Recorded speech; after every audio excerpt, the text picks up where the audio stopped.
राधे राधे महाराज जी।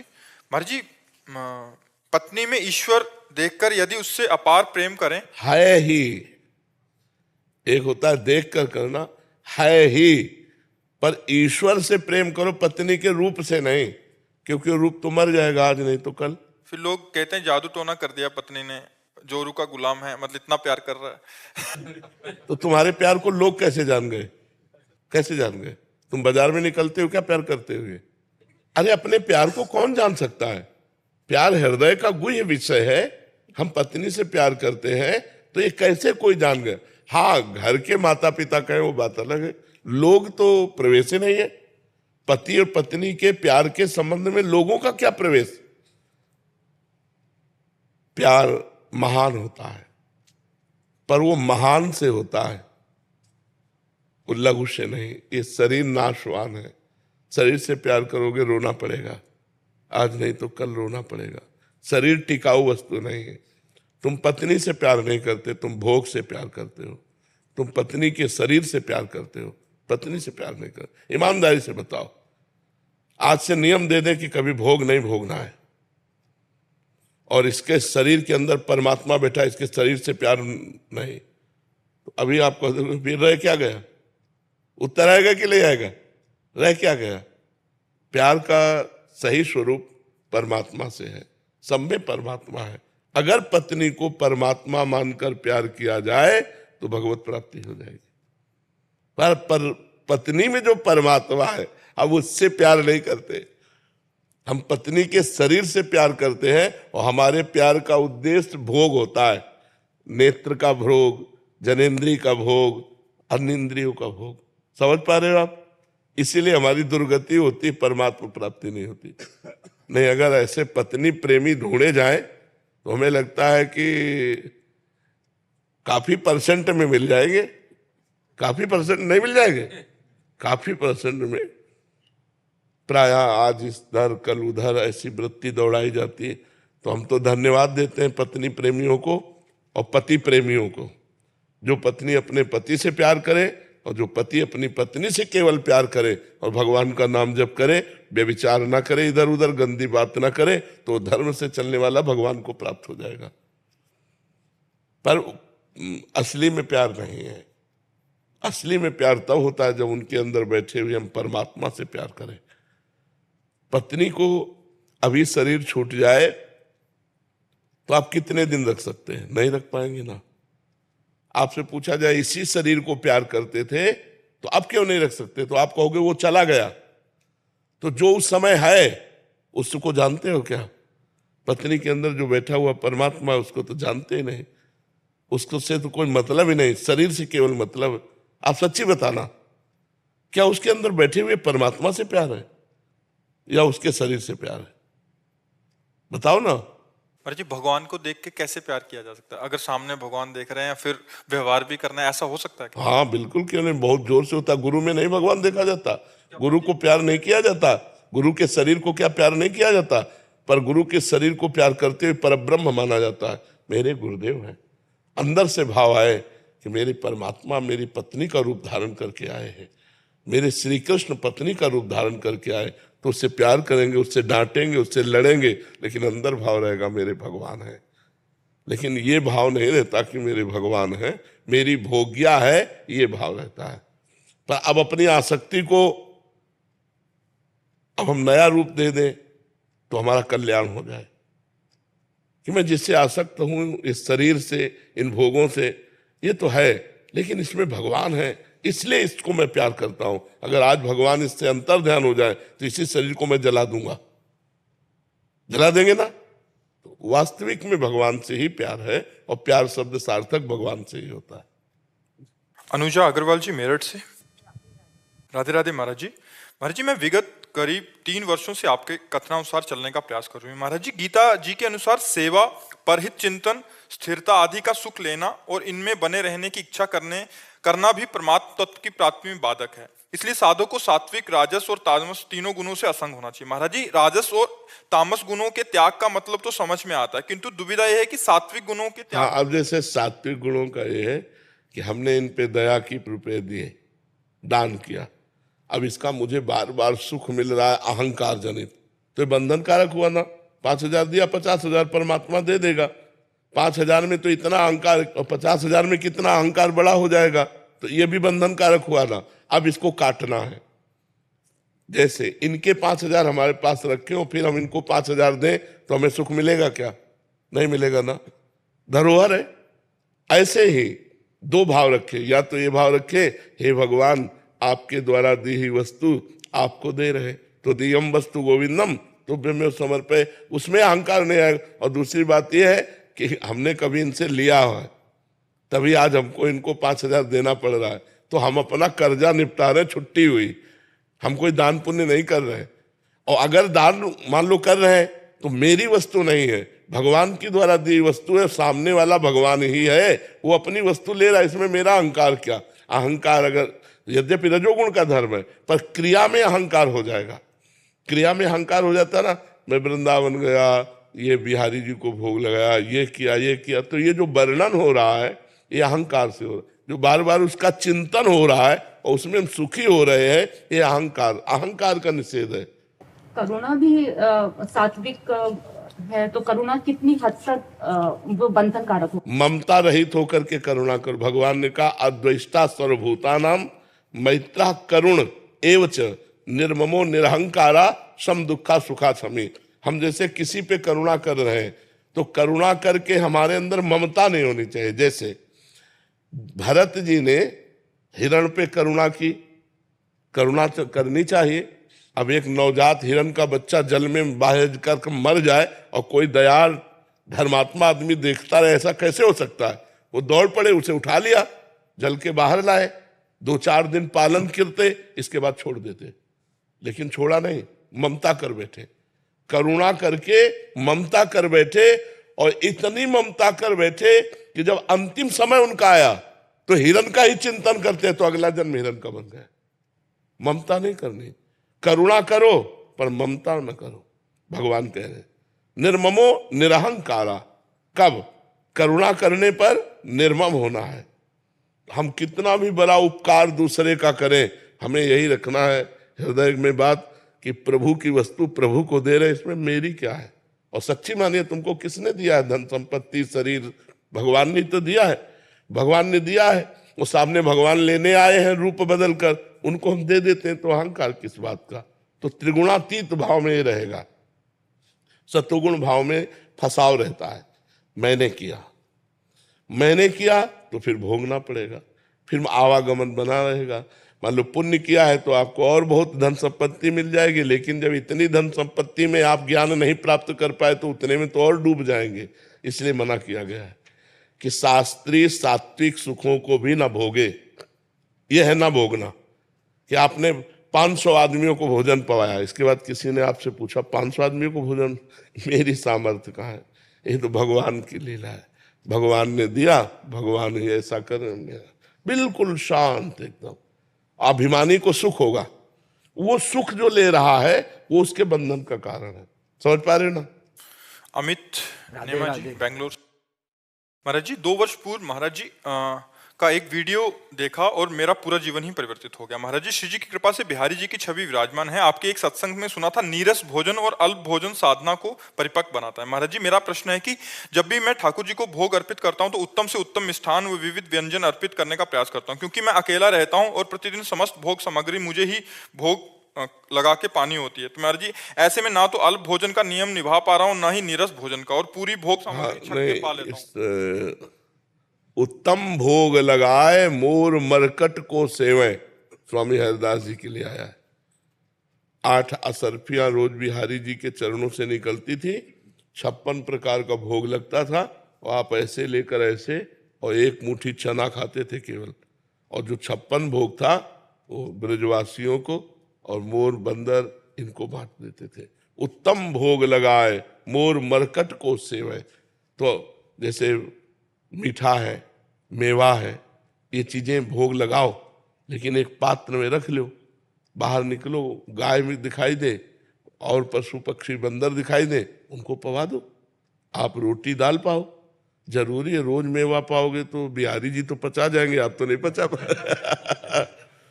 भाई वैसे भी हलवा पूड़ी खीर रसगुल्ला सब भोग, हमारी श्री जी को लगते हैं। तो ऐसी चीजें जो हम पाकर भजन ना कर पावे वो दूसरों को बांट देनी चाहिए। कोई न कोई मिले न मिले, बंदर और गाय और श्वान कुत्ता ये तो सर्वत्र मिल जाते हैं, पवा दो। जैसे बंदर है मेवा बढ़िया पा जाएगा, गाय भी पा लेंगे, खीर पूड़ी जो भी जैसा हो, अपने अनुकूल भोजन जिससे हमारा पाच्य सुपाच्य रहे और भजन में वृत्ति बने। तो ये नहीं तो फिर आप देखो ना, पाके देखो भजन में कहाँ रुचि बनती है।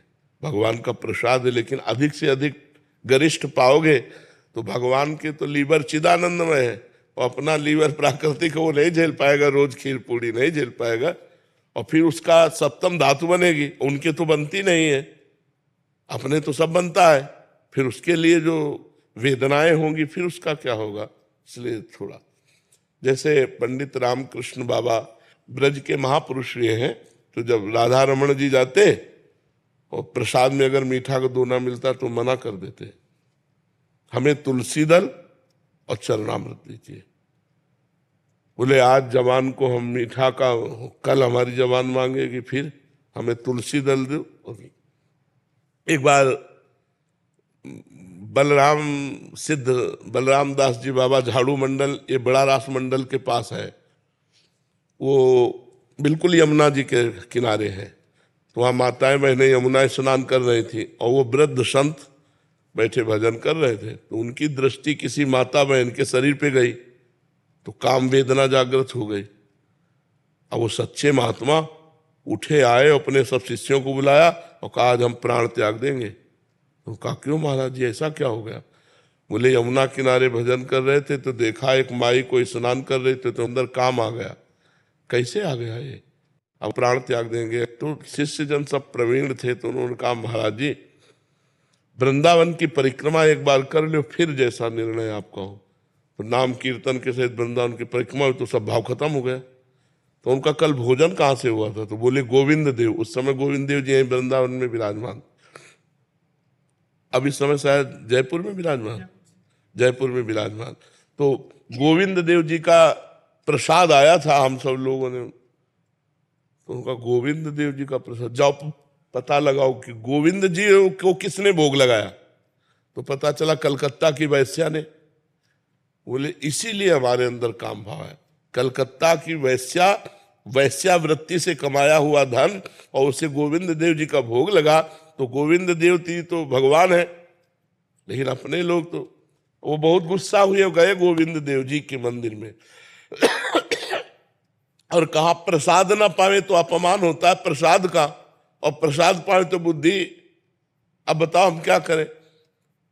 तो उनको गोविंद देव भगवान ने स्पष्ट कहा, वो सिद्ध महापुरुष थे, कि प्रसाद का किनका ले लो। किसने कहा भरपेट प्रसाद पाओ, मांग के मधुकरी पाओ, प्रसाद किनका, थोड़ा किनका ले लिया और मधुकरी मांग करके खाओ। तो ये समझो कि जैसे उत्तम भोग ठाकुर जी को लगाते हैं, तो जो हमारे लिए उचित है वो तो हम प्रसाद ले, और जो हम नहीं पचा पाएंगे, हमें पता है कि इसके पाने से, अब जैसे ठाकुर जी को बादाम और सब डाल के हलवा बनाओ, भोग लगाओ, बहुत बढ़िया, लेकिन आप पूरा पा जाओ तो आप देखो, उसको पाके देखो कैसा लगता है। शरीर में ऊर्जा शक्ति बढ़ेगी, शरीर अन्य भोग वासनाओं की भी मांग करेगा। तो भोग लगाया, थोड़ा ले लिया, फिर गाय को पवा दिया। अपना जब निकले टहलने, कहीं बाहर निकले तो पात्र साथ रखा, जहां देखा गौएं हैं वहां उनको पवा दिया, ऐसा कर लिया।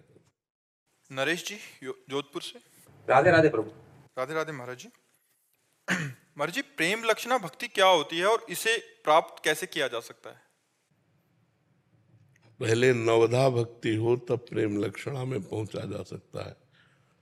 श्रवण कथन सुमिरन सेवन चित लावही, अर्चन बंदन अरुदासंतन सख्य और आत्मा समर्पण, ये नौ लक्षण भक्ति बढ़ाई, तब तिन प्रेम लक्षणा पाई।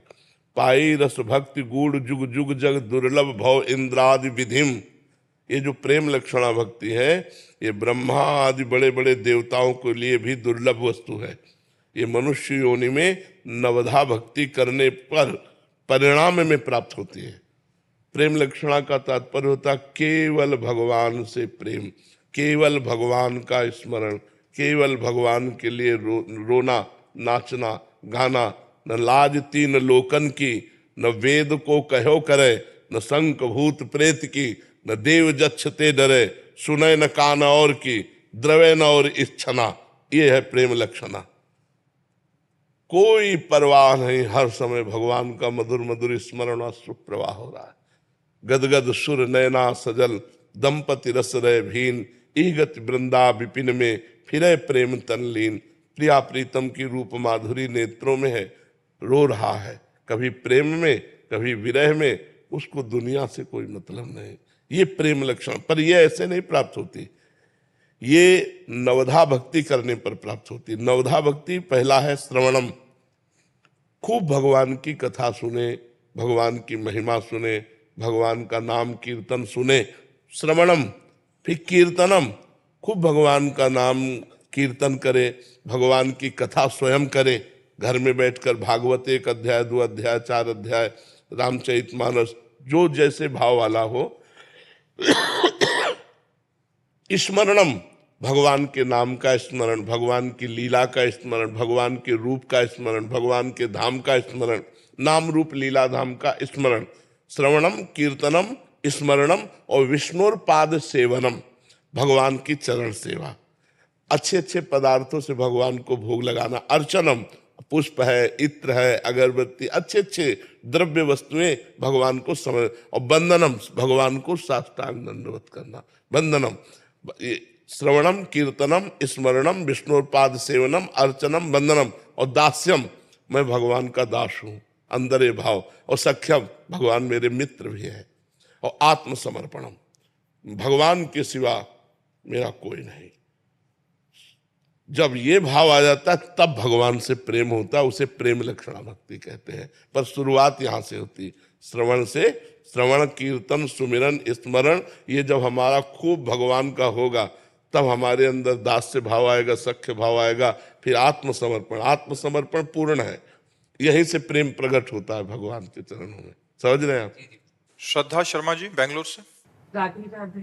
राधे राधे महाराज जी। महाराज जी, भय के माहौल में पूर्ण समर्पित होना मुश्किल सा लग। अरे भय तो बहुत कृपा है, भय के माहौल में पूर्ण समर्पित होने का चांस ज्यादा है। किसका है? भय के माहौल में तो पूर्ण समर्पित होने का चांस ज्यादा है। जो सभीत आवा सरनाई, रखियो ताई प्राण की नाई। जब हम भयभीत हो जाते हैं, किसी पे विश्वास नहीं रहता, लगता कोई मेरा नहीं, सब जगह धोखा, सब जगह छल कपट, तब तो भगवान के लिए एक चांस ज्यादा बढ़ जाता है कि अब तो केवल भगवान ही है जिनकी मैं शरण में जाऊं। तो आपका अनुभव गलत है। भय, अगर हमको कोई प्यार कर रहा है तो चांस कम है, फिर तो चांस कम हो जाते हैं कि यार अमुक भैया है, अमुक मित्र है, अमुक है जो हमें प्यार करते हैं, तो वहां हमारा मन टिक जाएगा। जब हमें पता चल गया कि हर जगह छल कपट, हर जगह पाप की बात, हर जगह गलत चिंता, तो हे भगवान आप ही हो जो मुझे अपनी शरण में रख ले। तो भगवान की शरण में होने के लिए भय अत्यंत आवश्यक है। मृत्यु का भय, संसार का भय, ये भगवान की शरण में ले जाता है, ये निर्भय करा देता है। तो हमें लगता है भय आना अच्छी बात है। भय आवे जिससे हम संसार से भयभीत होकर भगवान की शरण में आऊं। जो सभीत, सभीत माने भय सहित, आवा सरनाई, मेरी शरण में आ गया तो रखियो ताई प्राण की नाई। मैं उसे प्राण के समान, जैसे लोग अपने प्राणों का बहुत दुलार पोषण करते हैं, ऐसे मैं उसका पोषण करूंगा। विशाल जी जयपुर से। राधे राधे महाराज जी। राधे राधे महाराज जी। महाराज जी, किसी से बात करते समय उसके चेहरे के किस भाग में नाम लिखें या देखें जिससे सामने वाले को पता भी ना लगे और हमारी बात भी बन जाए?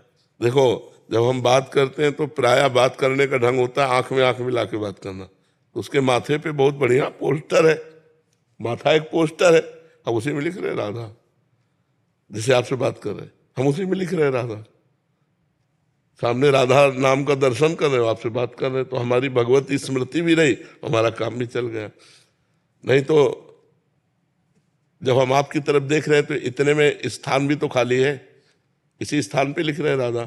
हमारे और आपके चेहरे के बीच में राधा नाम है, हम आपको देख रहे हैं ऐसे। तो ये प्रक्रिया, हाँ, बातचीत करते हुए नाम में रहना, क्योंकि बातचीत से राधा राधा तो नहीं जप सकते, क्योंकि बातचीत कर रहे हैं, सुनना भी है, उत्तर भी देना है, लेकिन हम दिमाग की स्थिति राधा नाम में रख सकते हैं। राधा लिखा हुआ बस। अच्छा, आप ऐसे आप ठीक है ना, आप ऐसे बातचीत कर रहे हो, राधा नाम लिखा हुआ है। पर बहुत प्रवीणता चाहिए, ले 1 मिनट में भूल जाओगे, बात करते करते वो भूल जाओगे, बस इसमें अभ्यास चाहिए, प्रवीणता चाहिए। तो मस्तक पर गोविंद सिंह जी। श्री राधा वल्लभ श्री हरिवंश। महाराज जी आपके चरणों में कोटि कोटि प्रणाम। महाराज जी कभी कभी हम जो काम या कार्य करना नहीं चाहते पर मन उसी कार्य को करने के लिए विवश हो जाता है, उससे बचने का कोई उपाय है? हाँ, नाम जप। क्योंकि अध्यात्म की शक्ति के बिना हम अपनी जानकारी का सदुपयोग नहीं कर सकते। जैसे हमें जानकारी है कि ये नहीं करना चाहिए, पर हमारा मन विवश होकर के करवा देता। विवशता क्या होए? सुख। इसके ऐसा करने से सुख मिलेगा। अंदर देखो, सुख की लालसा से हमारा मन हमसे गलत कार्य करा लेता है। हम जानते हैं कि गलत है, पर हम रुक नहीं पाते हैं क्योंकि हम में सामर्थ्य नहीं है। मन हमसे बलवान है और हम में सामर्थ्य नहीं, तो हम मन के गुलाम हैं। वो जहां ले जाना चाहता है वहां हम चले जाते हैं। अब मन को अपने अधीन करने के लिए हमें सामर्थ्य जो चाहिए वो नाम जप से मिलेगा। मैं महाराज जी जैसे आर्मी में हूँ, तो कभी कभी ऐसा होता है कि मेरे को पता है कि ये काम गलत है, पर फिर भी मतलब ये आपका ही प्रश्न नहीं, ये टोटल सबका प्रश्न है। ये प्रश्न टोटल सबका है कि हम जानते हैं गलत है, लेकिन हम रुक नहीं पाते और गलत कार्य कर लेते हैं। उसका कारण है सुख बुद्धि। उस क्रिया में, उस वस्तु में, उस पदार्थ में सुख बुद्धि, और सुख बुद्धि के कारण हम उसे भोगते हैं। बाद में ग्लानि होती है। हमें जानकारी भी थी कि नहीं होना चाहिए। इसमें हमारे अंदर अध्यात्म शक्ति की कमी है। यदि हम नाम जप करें, सत्संग सुने, तो कितने ऐसे आते हैं भाई लोग और कहते हैं कि मैं बुरी संगति में था, मैं बुरे आहार विहार करता था, सत्संग सुनकर मैंने छोड़ दिया। पावर मिला ना? मैं भी वही हूँ। हाँ, तो पावर मिला ना। तो जब भगवान की बात सुनी और आपने वो वस्तु छोड़ दी, अगर आप भगवान का नाम जप करेंगे तो जो गलत है सब छोड़ सकते हो। जो करना चाहिए वही करोगे, जो नहीं करना चाहिए वो छोड़ दोगे नाम जप के प्रभाव से। भगवान का जितना अधिक से अधिक नाम जप कर सको। अच्छा, नाम जप में कोई नियम नहीं है। ये बिना नहाए नहीं जप सकते हो, ऐसी जगह नहीं जप सकते हो, जहां भी हो वहां जप सकते हो। आप शौचालय में बैठे बैठे भी अंदर अंदर जप सकते हो नाम। अपवित्र हो या पवित्र, सब स्थिति में भगवान का नाम जप। उस मंत्र जप में नियम है कि मंत्र अपवित्र दशा में नहीं जप सकते, लेकिन नाम हर दशा में आप जप सकते हो। और नाम जपने से महाबल आ जाता है। कई बार हमने चरित्र सुनाए हैं महापुरुषों के कि नाम जप के प्रभाव से जो आप सोच नहीं सकते वो कर बैठे हो, वो कर बैठे। ठाकुर हरिदास जी यवन कुल में उत्पन्न हुए थे और हरे कृष्ण कृष्ण कृष्ण हरे ये महामंत्र जपते थे। तो काजी वहां का जो था, उसको जब पता चला हिंदू के भगवान का नाम जप करता है, तो कहा इसको कठोर दंड दिया जाए। बादशाह से मिले, हरिदास जी संत थे, उनको बंदी बना लिया, नौजवान शरीर। बादशाह ने बैठाला उनके तेज को देखकर और कहा आपसे हम प्रार्थना करते हैं। काजी ने कहा सरकार इनकी बात पे मत आना। तो उसने कहा तुम ही दंड दे दो। तो वो बहुत दुष्ट स्वभाव का था काजी। उसने कहा 20 बाजारों में इतने कोड़े मारो इनके कि ये मर जाएं और फिर इनको फेंक दो। देखो नाम की सामर्थ्य देखो। 2 शब्द बोल देना है और सब बच जाओगे। फिर होता कि कौन जानेगा, हम अंदर अंदर जपेंगे, लेकिन धर्म धर्म है। उन्होंने कहा मैं गलत हूं तो बोलूं, जब गलत नहीं हूं तो क्या, वही परमात्मा है। मुझे ये नाम पसंद आया परमात्मा का, उसका नाम जप कर रहा हूं। 20 बाजारों में कोड़े मार मार करके उनकी खाल खींच दी गई। फिर मरा जानकर गंगा जी में फेंक दिया। गंगा का जल स्पर्श होते ही नवीन जीवन उनको मिला। उनकी बड़ी पावन चरित्र। तो आप देखो, भय से, भयानक कष्ट से या भयानक प्रलोभन से भी जो ना डिगे वो धर्म है। और ये धर्म को धारण करने की सामर्थ्य नाम से आई। अगर हम नाम जप करें तो हम बड़े से बड़ा दुख सह सकते हैं। अपने धर्म के लिए हम प्राण भी समर्पित कर सकते हैं। जैसे आप राष्ट्र के लिए प्राण समर्पित किए हो, कभी भी गोली लग सकती है, लेकिन आप भयभीत थोड़ी हो, आप उत्साहित हो। हाँ कि अरे हमारे तिरंगे की रक्षा के लिए चाहे जब हमारे प्राण समर्पित हैं। ऐसे ही नाम जप के द्वारा जब हमारे अंदर अध्यात्म बल आ जाता है तो हम उत्साहित होते हैं कि भले कष्ट मिले लेकिन मैं धर्म नहीं छोड़ूंगा। धर्म को हम समझने लगते हैं। आज की समाज धर्म को नहीं समझ रही, गंदी आदतों में बहती चली जा रही, गंदे आहार खाते चले जा रहे। आप समझो हमारे सनातन धर्म में इतनी निष्ठा थी कि तलवार की नोक पर गौ का मांस खवाने की कोशिश करते थे तो गला कटवा लेते थे, लेकिन मांस जबान में नहीं। और आज पैसा दे के खा रहे हैं, देश विदेश घूम रहे हैं तो पूछते हैं क्या कि किसका है, पैसा दे के खा रहे हैं। कितना भ्रष्ट होता जा रहा है। आज कोई इन बातों पर विचार करता है कि हम क्या खा रहे हैं, हम क्या भोग रहे हैं, हम क्या देख रहे हैं? क्या सुन कि हमारा धर्म है हम ये नहीं देख सकते, हमारा धर्म है हम ये नहीं भोग सकते, हमारा धर्म है ये हम नहीं चख सकते? कहाँ रह गया? क्योंकि सत्संग नहीं, शास्त्र स्वाध्याय नहीं, तो धर्म का ज्ञान नहीं, तो पशुवत आचरण होने शुरू हो गए। आज इसके संग कल उसके संग पर ये पशुवत आचरण होने। तो इसलिए नाम जप ही आध्यात्म की निष्ठा और धर्म की निष्ठा प्रकट करता है। तभी जो करना चाहिए वो हम करेंगे, जो नहीं करना चाहिए वो हम नहीं करेंगे। ये नाम जप के बल से आएगा। कृतिका जी पंजाब से। राधे राधे महाराज जी। महाराज जी, आपने एक वीडियो में कहा था कि स्वर्ग लोक में गलती करने पर आत्मा नीचे फिर मृत्यु लोक पे आ जाती है। तो महाराज जी, क्या अगर हम भगवत प्राप्ति कर वैकुंठ जाते हैं तो वापस गिरने पर धरती पर ही तो नहीं आना पड़ेगा? वैकुंठ से वैसे आना नहीं होता, पर एक बार हुआ है जय विजय का। जब उन्होंने सनक सनंदन सनातन सनत कुमार को रोक दिया तो इन चारों ब्रह्म ऋषियों ने साप दे दिया उनको, जय विजय को, कि यहाँ क्या संशय है। और सनक सनंदन सनातन सनत कुमार नग्न रहते हैं, दिगंबर, कोई वस्त्र भी नहीं धारण करते, 5 वर्ष की अवस्था रहती है, और बैकुंठ में कोई पिस्तौल लेके थोड़ी जाएगा। तो क्यों रोक दिया? जय विजय ने रोक दिया ऐसे। तो उनको उस समय क्षोभ हुआ और शाप दे दिया कि जाओ तुम मृत्यु लोक में जाओ और 3 जन्म तक राक्षसी भाव को प्राप्त हो, तुमने अपराध किया। तो वही रावण, कुंभकर्ण, हिरण्यकश्यप, हिरणाक्ष, शिशुपाल, दंतवक्र, ये 3 जन्म उनके हुए। बकाया आज तक कोई प्रमाण नहीं कि बैकुंठ में जाने पर वहाँ कोई गलती होती है। वहाँ ऐसे ही जाया जाता है जिनसे गलती सब खत्म हो जाती है। वहाँ कोई गलती नहीं होती और वहाँ से फिर आना नहीं होता। भगवान ने कहा है, न तद्भासते सूर्यो न शशांको न पावकः यद गत्वा न निवर्तन्ते तद धाम परमम मम। मेरा परम धाम है जहाँ जाने के बाद आना नहीं होता। इसलिए ऐसा संभव ही नहीं है, कोई गलत धाम में जा ही नहीं सकता भगवान के बैकुंठ धाम में। और जो वहाँ गया फिर उसका आना नहीं होता। एक बार ही आना जाने का जय विजय का चरित्र मिलता है शास्त्र में, और कहीं नहीं मिलता। जी। ऋषि शर्मा जी रांची से।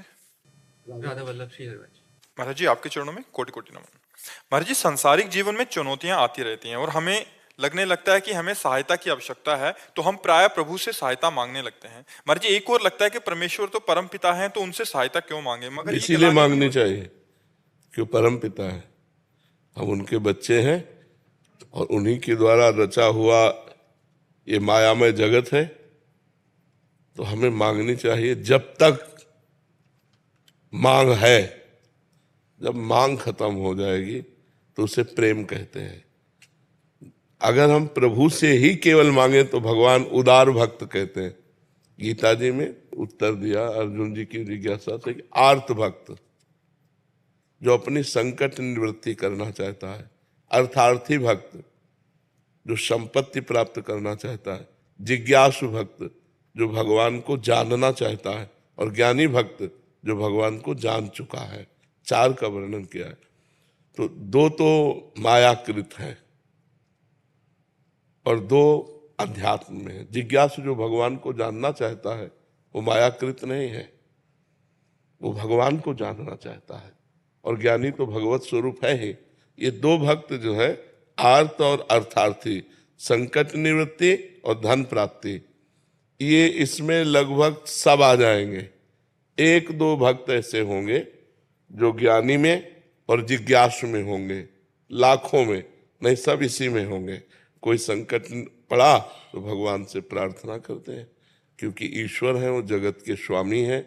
अब हम किससे प्रार्थना करें? जो संकट निवृत्ति के लिए संसारी पुरुषों का आश्रय लेता है वो तो अपने आप को खो रहा है।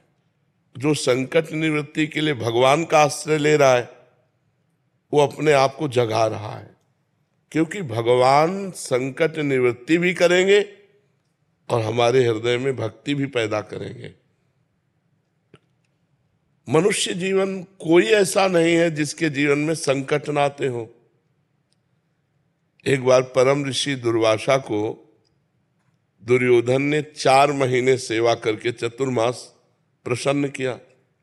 तो दुर्वासा जी बड़े सिद्ध महापुरुष है और शाप और वरदान देने में समर्थ है और क्रोधी भी है, प्रसिद्ध है, क्रोध में प्रसिद्ध है, एक क्षण में गुस्सा आ जाए ऐसे हैं वो। तो उनको प्रसन्न कर लेना बड़ा कठिन था, पर दुर्योधन ने कर लिया। अब वो जलता था पांडवों से, यद्यपि उस समय पांडव वनवास में थे। तो उसने विचार किया कि पांडवों का विनाश मांग ले, पर सोचा कि अगर सीधे विनाश मांगा तो हमारे ऊपर ही क्रोधित ना हो जाए। तो उसने कहा कि प्रभु 4 महीने हमारे यहाँ आपने सेवा का अवसर दिया, एक दिन हमारे बड़े भाई युधिष्ठिर को भी सेवा का अवसर दीजिए, 60,000 शिष्य साथ में। पर ऐसे समय में जाइए जिस समय द्रौपदी ने सूर्य के द्वारा दी हुई बटलोई से प्रसाद पा लिया हो। जब युधिष्ठिर जी के पास बहुत से ब्रह्म ऋषि भी वनवास में साथ गए, उनको बड़ा लगा कि राज परिवार से भोजन इन सब ब्रह्म ऋषियों का हो जाता था, अब कैसे होगा। तो उनको विचार आया कि संपूर्ण जगत को प्रकाश देने वाले भगवान सूर्य ही हमें रास्ता दिखाएंगे। तो भगवान सूर्य की आराधना की। तो भगवान सूर्य ने एक बटलोई दी थी, और उस बटलोई का प्रभाव था जब तक द्रौपदी जी पा नहीं लेंगी तब तक चाहे करोड़ों अरबों लोग आ जाए, उसी से सारा भंडारा हो जाएगा, उसी से सब्जी, उसी से खीर, उसी से पूड़ी, जो जो चाहो, जो संकल्प करोगे वो बटलोई दे देगी। तो अगर बटलोई में द्रौपदी ना पाए और फिर इसी आ जाए 60,000 सहित, तब तो पा लेंगे। तो दुर्योधन ने शर्त रख दी कि जब द्रौपदी बटलोई में पा ले, धो के रख दे, तब आप पहुंचिए और हमारे भाई का सेवा स्वीकार कीजिए। उसने बड़ी गणित लगाई थी कि जब जाएंगे तो आखिरकार निमंत्रण देना ही पड़ेगा। ऋषि आए हैं कि आओ महाराज पाओ। अब 60,000 के लिए तुरंत तो कंदमूल फल भी नहीं हो सकता, वो खवा पाएंगे नहीं, ये सांप दे देंगे, वो नष्ट हो जाएंगे।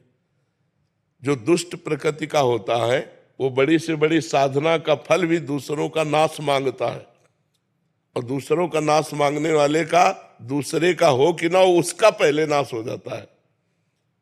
अब दुर्वासा जी ध्यान के द्वारा देखा कि जब द्रौपदी जी बटलोई में से प्रसाद पा लिए और धो के रख दिए, सोई पहुंच गए। अब गृहस्थ धर्म का एक सबसे बड़ा धर्म है आतिथ्य धर्म। आतिथ्य धर्म दरवाजे पर आए हुए का स्वागत करना। अतिथि कहते हैं जिसका कोई परिचय न हो, कोई तिथि तारीख निश्चित न हो और आ जाए तो वो भगवान है, ऐसा हमारे शास्त्र कहते हैं। अतिथि देवो भव।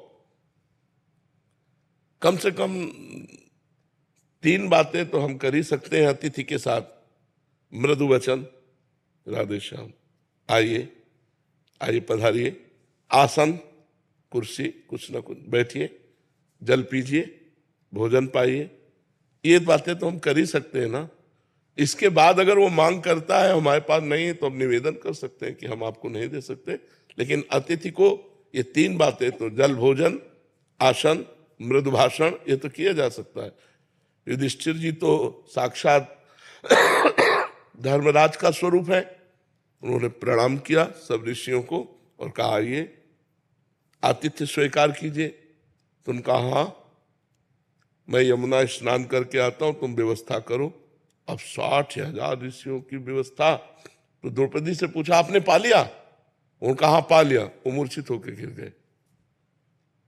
द्रौपदी जी ने उनको चेतना लाई, बोले क्या हो गया?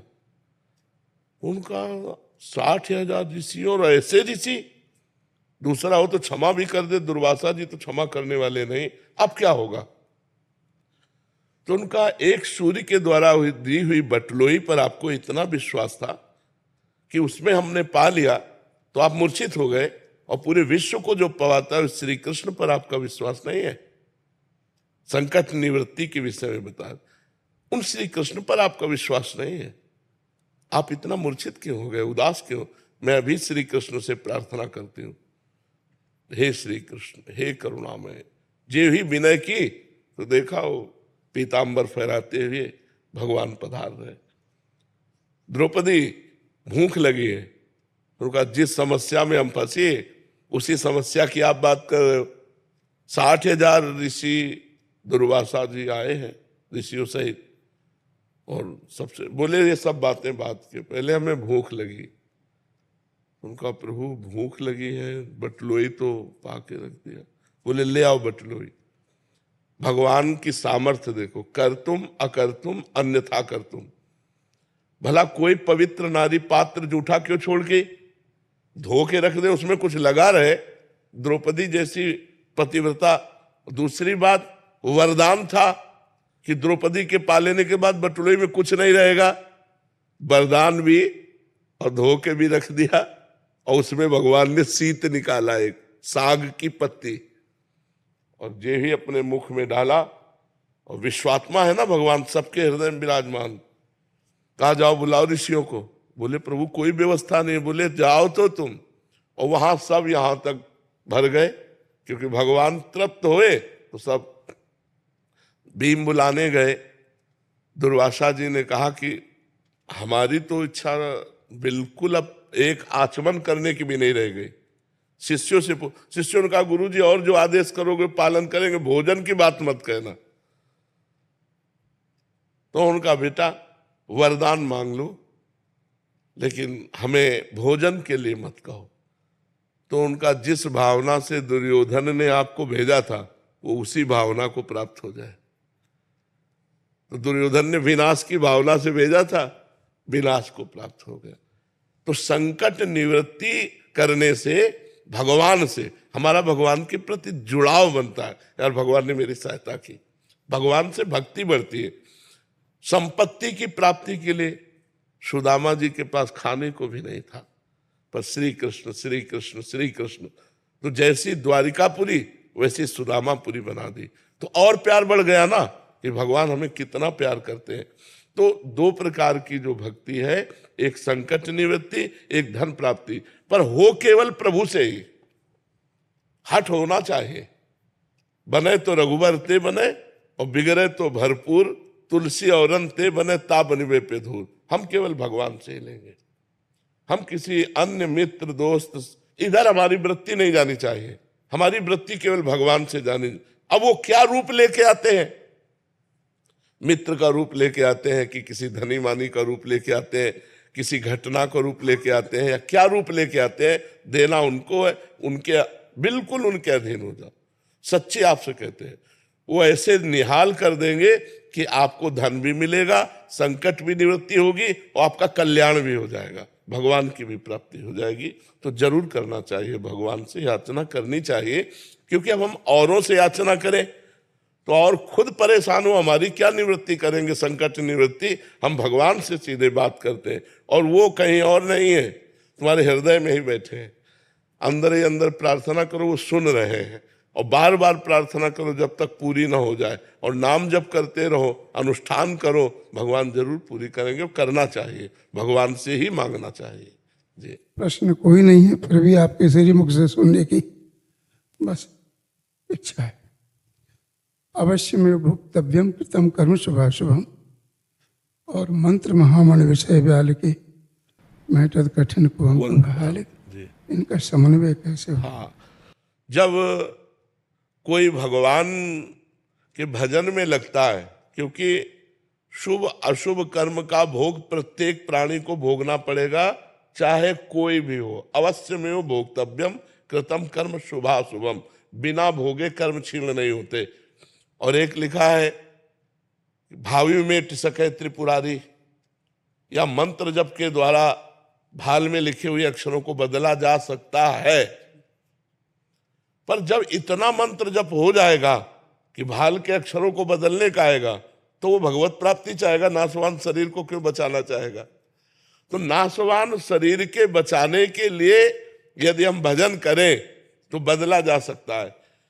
हजारों संतों के जीवन चरित्रों में पढ़ा कि स्वयं कष्ट भोगते हुए अपने हजारों अनुयायियों को कष्ट रहित कर दिया। हजारों संतों के हम चरित्र पढ़े कि स्वयं तो वो कष्ट में, और हजारों संत के जो अनुयायी हैं उनको सुख प्रदान कर दिया, उनके बड़े बड़े रोग नष्ट कर दिए भजन के प्रताप से। लेकिन वो ये जानते हैं अपने शरीर को कि ये नाशवान शरीर है, वो शरीर से प्यार नहीं करते, इसलिए वो स्वयं भोगते हैं, अपने प्रारब्ध को नष्ट करने का संकल्प नहीं करते। पर उनकी शरण में कोई आ जाए तो उसके प्रारब्ध को बदल देंगे, उसके अशुभ को मेट देंगे। ना मेट दे तो भगवत प्राप्ति कैसे करा देते हैं? किसी के भाल में थोड़ी भगवत प्राप्ति लिखी। संत और गुरुजन महापुरुष जन संकल्प के द्वारा, भजन के द्वारा उन जीव की स्थिति को बदलते हुए भगवत प्राप्ति करा देते हैं। तो हमें लगता है कि जब तक वो भजन होता नहीं है तब तक कामना रहती है शरीर स्वस्थ रखने की, और जब वो भजन होने लगता है तो ऐसा ज्ञान हो जाता है कि शरीर की कोई परवाह नहीं रहती। इसलिए बड़े बड़े संतों में बड़ी बड़ी कष्ट की परिस्थिति देखी गई है। साधारण जीव कितने ऐसे हैं। हम एक उदाहरण बता रहे, शोभन सरकार का नाम सुना होगा। तो उनके पास एक आते थे, थोड़ा दतून की सेवा करते थे, सरकार दतून करते थे बम्बूल की, तो वो काट के बम्बूल की दतून ला करके दिया करते थे। उनके कैंसर हो गया, तो सरकार कैंसर हो गया है, वो कुछ नहीं बोले। दूसरी बार फिर कहा सरकार कैंसर हो गया, तो कुल्ला कर रहे थे, ऐसे गुस्सा करते हुए थूक दिया ऊपर और कहा बार बार कैंसर हो गया, कैंसर, हम क्या करें, खत्म कैंसर।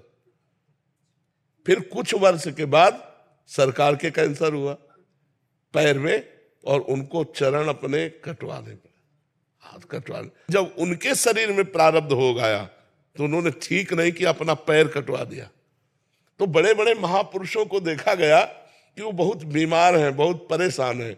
तो कभी कभी संत जन दूसरों के, अपने शरणागतों के प्रारब्ध को लेकर भोग लेते हैं और अपने आए हुए प्रारब्ध को भोग लेते हैं, दूसरों के प्रारब्ध को नष्ट कर देते हैं, दूसरों के भाग्य बदल देते हैं।